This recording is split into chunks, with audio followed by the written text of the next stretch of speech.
Magandang gabi po. May share lang po ako, maikli lang po ito.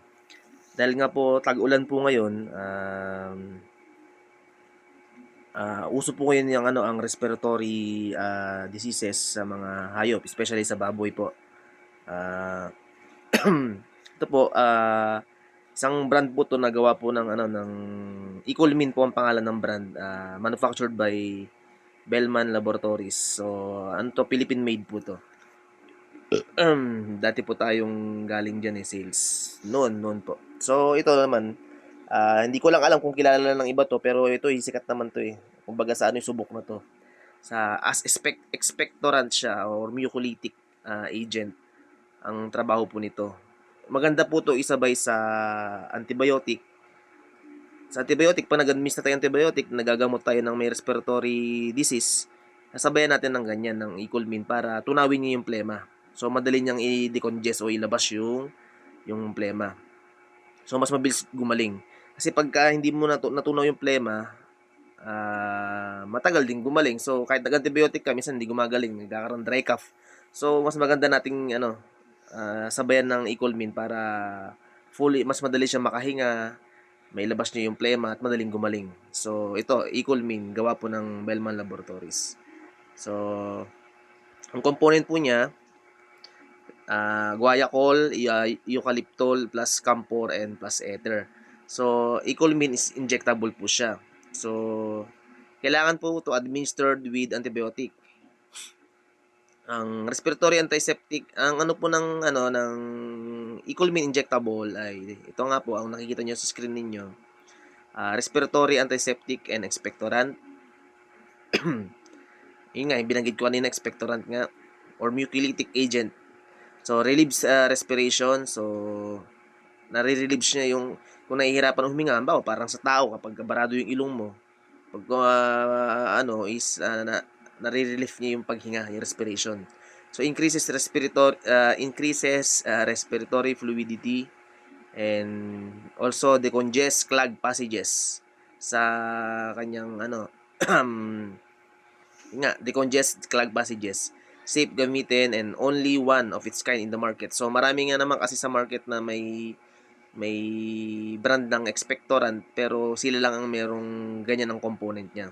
Na subok na po yan, matagal na. So hindi ko lang alam kung kilala na ng ibang backyard hog racer to o ng mga ibang hog racer po na itong Ecolmin. Kadalasan kasi nakikilala yung Bromexin, eh. So, ayun nga, meron siyang component ng guaiacol na 50 mg, eucalyptol, parang eucalyptus o eucalyptol 120 mg, camphor 50 mg, and ether is 0.1 mg.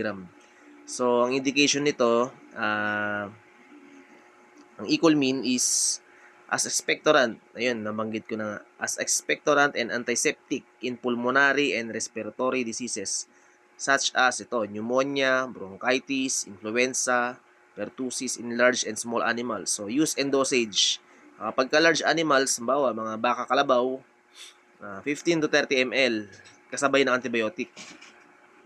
Kapag sa sheep and swine, 5 to 10 ml. So, small animals, kung sa mga, pwede rin siya sa mga, sinabing small animals to, yung mga dogs and cats, ayan, pwede rin siya, from 3 to 5 ml. Fowls, yung panabong, 1 to 2 ml. Inject intramuscularly. So, intramuscular, IM po siya. So, ito po, ang recommendation niya, ayun nga, nabanggit ko na rin po pala kanina, administer with antibiotic for more effective treatment if the cause is bacterial in origin. So, kung bacterial lang suspected natin na cause ng respiratory diseases ng isang hayop, so magandang isabay ito para mas mabilis yung kanyang paggaling, para matunaw yung plema. So, warning, withdraw medication 7 days before sale and slaughter of food animals. So, bago for food consumption, kailangan i-observe natin yung withdrawal period na 7 days pag ginamitan natin yan.